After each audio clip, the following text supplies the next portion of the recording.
Hello guys, welcome to our channel. This is Teja. ప్రస్తుతం మనతో పాటు సీనియర్ జర్నలిస్ట్ నాము బాలాజీ గారు. నమస్తే సార్. నమస్తే. సో తెలుగుదేశం పార్టీ సీనియర్ లీడర్లలో అసంతృప్తి ఉందా? ఎందుకంటే ఇప్పుడు వచ్చే ఎన్నికలకి వాళ్ళందరికీ కూడా దాదాపు చాలామంది వరకు కూడా టికెట్లు ఇంకా కన్ఫర్మ్ అవ్వలేదు, ఇవ్వట్లేదని కూడా ఒక వార్త అయితే వెలుగులోకి వచ్చింది. దీనికి బీజేపీతో పొత్తు కారణం అంటారా? సో దాని గురించి ఏం చెప్తారు? ఇప్పుడు గత కొంతకాలం నుంచి చంద్రబాబు అక్కడ ఉండవల్లిలో ఆయన ఇంట్లో కూర్చొని అనేక మంది తెలుగుదేశం నాయకులతో ప్రత్యక్షంగా మాట్లాడుతున్నారు. ఒక పక్క కెమెరాలతో ఫోన్లలో మాట్లాడుతున్నారు, వీడియో కాల్స్లో మాట్లాడుతున్నారు. అందరినీ ఆయన శాంతపరచడానికి ట్రై చేస్తున్నాడు. మీరు త్యాగాలకు సిద్ధం కావాలి అని పిలిపిస్తున్నాడు. దీని వెనక ఏముంది, ఎందుకు ఇలాగ ఉన్నారు? కొంతమంది ఇప్పుడు గోరంట్ల బుచ్చయ్య చౌదరి ఆయన ఓపెన్గానే మాట్లాడారు. రాజమండ్రి రూరల్ ఎమ్మెల్యే ఆయన ఓపెన్గానే సీనియర్స్కి ఖచ్చితంగా టికెట్లు ఇవ్వాలి, జనసేనకో బీజేపీకో ఇస్తే కుదరదు, నాకు ఖచ్చితంగా ఇస్తారని నమ్ముతున్నానని ఆయన మాట్లాడారు. జేసీ ప్రభాకర్ రెడ్డి మొన్న నాకైతే మా ఇంట్లో ఇద్దరికి ఇస్తానంటున్నారు, ఒక ఎంపీ ఒక ఎమ్మెల్యే, నాకేమి ఇవ్వనని అయితే ఆయన ఏం చెప్పలేదు, నాకే ఇస్తారని నేను అనుకుంటున్నానని ఆయన అంటున్నాడు. ఇక బోండా ఉమా లాంటి వాళ్ళు అయితే ఊరేగింపులు బల ప్రదర్శనలు చేస్తున్నారు. భూమా అఖిలప్రియ ఒక పక్క తిరుగుతుంది. తర్వాత గంటా శ్రీనివాస్ ఆయన నా కొడుకు ఇవ్వాలి, నాకు ఇవ్వాలని ఆయన అడుగుతున్నాడు. అయ్యన్న పాత్రుడు నా కొడుకు విజయ్కి ఇవ్వండి, నాకు ఇవ్వండి అని ఆయన అడుగుతున్నాడు. ఆలపాటి రాజా ఆయన అడుగుతున్నాడు. మండల బొద్దా ప్రసాద్, బోడే ప్రసాద్, ఎన్ఎస్ వర్మ, బొడ్డు వెంకటరమణ వీళ్ళందరూ కూడా తీవ్రమైన ఆందోళనలో ఉన్నారు. అంటే దాదాపు సూపర్ సీనియర్స్ అని చెప్పచ్చు కొంతమంది వీళ్ళల్లో. ఈ సూపర్ సీనియర్స్కి ఎవరికి కూడా ఈసారి టికెట్ ఇచ్చే పరిస్థితి కనబడలేదు. సో వీళ్ళందరిలో కూడా ఒక తిరుగుబాటు వస్తుంది. నిన్ననే న్యూజివీడు తెలుగుదేశం నాయకుడు వెంకటేశ్వరరావు ఆయన పెద్ద ఎత్తున బల ప్రదర్శన చేశాడు కార్యకర్తలతో. ఆయన స్టేజ్ మీద భావోద్వేగానికి గురై కన్నీళ్లు పెట్టుకున్నాడు. ఆయన మీడియాతో కూడా మాట్లాడాడు. నాకు ఇవ్వకపోతే మాత్రం నేను కార్యకర్తలు ఒప్పుకోరు అంటున్నాడు. మీరేం చేస్తారంటే కార్యకర్తలు ఏం చెప్తారు చేస్తాను అంటున్నాడు. అంటే క్లియర్గా ఆయన కూడా తిరుగుబాటు చేసేట్టుగా కనిపిస్తూ ఉంది. ఇలాగా ఇంకొక పక్క గుంటూరు ఉయ్యూరు శ్రీనివాస్కి ఇస్తా అన్నారు, భాష్యం ప్రవీణ్ అన్నారు. సో వాళ్ళిద్దరూ ఆశలు పెట్టుకున్నారు. కాకినాడ సానా సతీష్, నెల్లిమల్ల బంగారాజు. సో ఇలాగా అనేక వైపుల నుంచి చంద్రబాబుకు తిరుగుబాట్లు అనేవి తెలుగుదేశంలో స్టార్ట్ అవుతాయి. ఇప్పటివరకు టికెట్లు అనౌన్స్ చేయలేదు, కానీ ఆయన కొంతమందికి మీరు వెళ్ళి ప్రచారం చేసుకోండి అని చెప్తున్నాడని అంటున్నారు. ఎందుకంటే ఓపెన్గా ప్రకటిస్తే ఇబ్బంది అని చెప్పి. సో దీనికి ప్రధాన కారణం బీజేపీతో పొత్తే. ఎందుకంటే జనసేనతో అయితేనా కనీసం పవన్ కళ్యాణ్ తన మాట వింటాడు. నువ్వు ఇక్కడ వద్దు ఇక్కడ వెళ్ళు అని పవన్ కళ్యాణ్కి చెప్పగలుగుతాడు చంద్రబాబు. కానీ బీజేపీకి చెప్పే పరిస్థితి లేదు. ఎందుకంటే బీజేపీ చాలా స్ట్రాంగ్గా ఉంది. ఖచ్చితంగా నెక్స్ట్ 2024 ఎలక్షన్లలో మళ్ళీ అధికారంలోకి బీజేపీ వస్తుందని దాదాపు దేశంలో అందరూ కూడా నమ్ముతున్నారు. వాళ్ళకి వేవ్ అలాగే ఉంది. ముఖ్యంగా రామాలయం దీంట్లో రామ ప్రాణప్రతిష్ఠ తర్వాత నార్త్ ఇండియాలో గ్రాఫ్ బాగా పెరిగింది. సౌత్ ఇండియాలో కూడా ఎంతో కొంత పెరుగుతుందో తప్ప తగ్గే ప్రసక్తి అయితే లేదు. అంటే డిమినిషింగ్ అంటాం, అంటే తగ్గుముఖం అయితే లేదు, పెరగడమే ఉంది. మరోపక్క ఎన్డీఏ కూటమి విచ్ఛిన్నం అయిపోతుంది. ఎన్డీఏ కూటమిలో ఒక్కొక్కరుగా జారుకుంటున్నారు. కాంగ్రెస్ ఒంటరిది అయిపోతుంది. ఒంటరిగా వెళ్తే కాంగ్రెస్కి 40 సీట్లు కూడా వచ్చే పరిస్థితి ఈసారి లేదు. సో ఈ కాంటెక్స్లో బీజేపీ స్ట్రాంగ్గా ఉన్నప్పుడు చంద్రబాబు పరిస్థితి ఏంటంటే బీజేపీతో పొత్తు లేకుండా జనసేన చంద్రబాబు కలిసి వెళ్దామంటేమో జగన్ భూతం ఒకటి కనిపిస్తుంది. ఆల్రెడీ కేసులతో జగన్ ముందుకు వస్తున్నాడు. 2 కేసుల్లో ఛార్జ్షీట్లు కూడా కోర్టులో ఫైల్ చేసింది సిఐడి. సో ఆ రకంగా జగన్ చంద్రబాబు మీద కేసులు పెట్టుకొని రెడీకి కూర్చున్నాడు. దీని వెనుక మోడీ ప్రభుత్వం లేకుండా ఏమి లేదు. ఖచ్చితంగా మోడీ ప్రభుత్వ ఆశీర్వాదంతోనే జగన్ చంద్రబాబుని జైల్లో పంపి పెట్టాడు. ఇప్పుడు కూడా కేసుల్లో రెడీగా ఉన్నారు. ఒకవేళ పొత్తుల్లోకి వెళ్ళకపోతే చంద్రబాబును లోకేష్ను జైలుకి పంపించే అవకాశాలు కూడా ఉన్నాయి.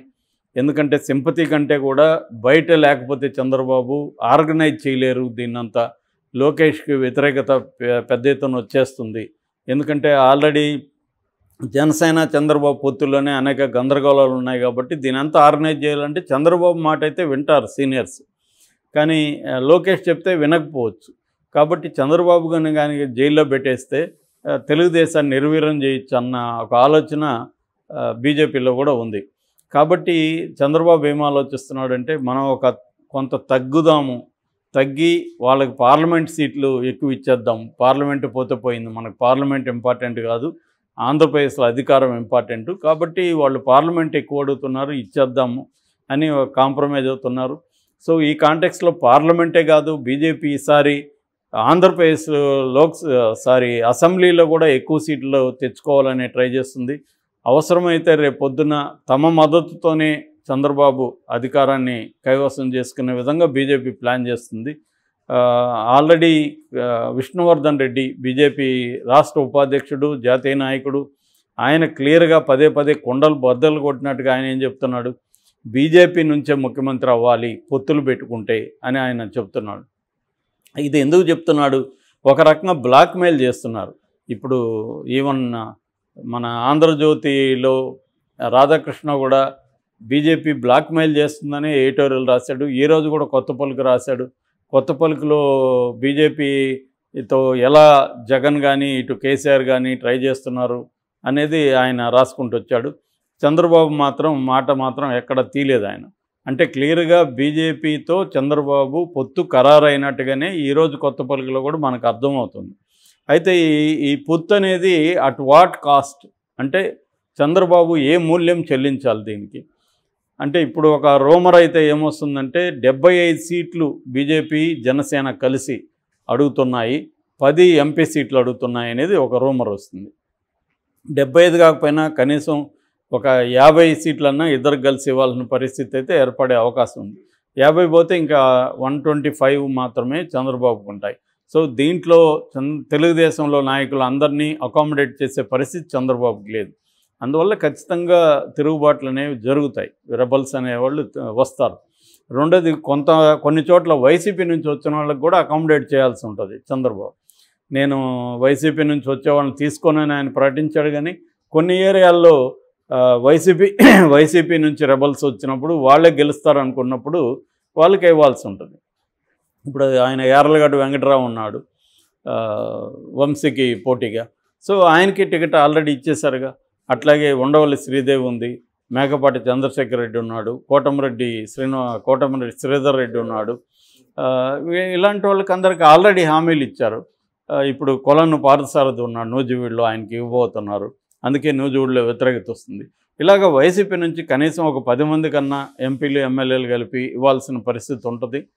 బీజేపీకి ఇవ్వాల్సి ఉంటుంది, జనసేనకి ఇవ్వాల్సి ఉంటుంది. అందువల్ల తెలుగుదేశంలో రెబల్స్ పెద్ద ఎత్తున వచ్చే అవకాశం అయితే ఉంది.